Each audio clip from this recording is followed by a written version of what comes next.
Have you ever wondered how some people can convince you to see things their way or to take a certain action?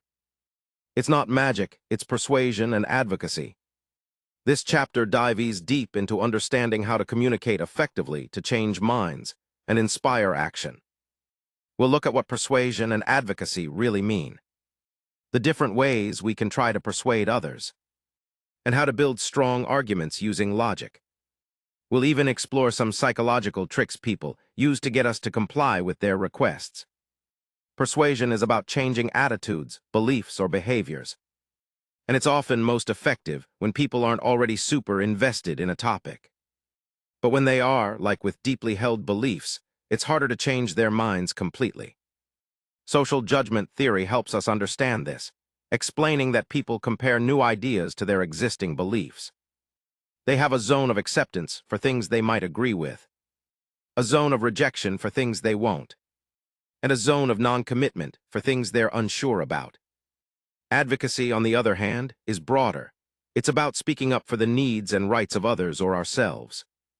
Think about civil rights activists, environmental advocates, or even you advocating for accommodations at school. There are three main types of persuasive arguments. Questions of fact, value, and policy.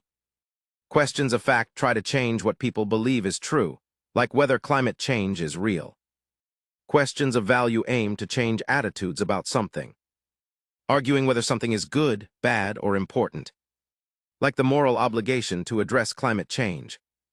Questions of policy try to change actions, like convincing people to use public transport or lobbying for stricter emissions controls. To build persuasive arguments, we use inductive and deductive reasoning.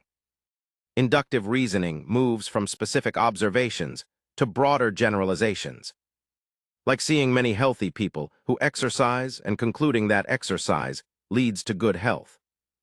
Deductive reasoning works the other way, starting with general truths to reach specific conclusions, like knowing all mammals breathe air and that a dog is a mammal, so concluding a dog breathes air.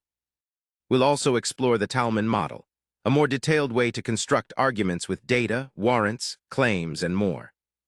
Finally, we'll uncover compliance-gaining strategies like reciprocity, scarcity, authority, liking, and consensus, understanding how they influence our decisions. Mastering these concepts will empower you to advocate for what you believe in and understand the messages you receive.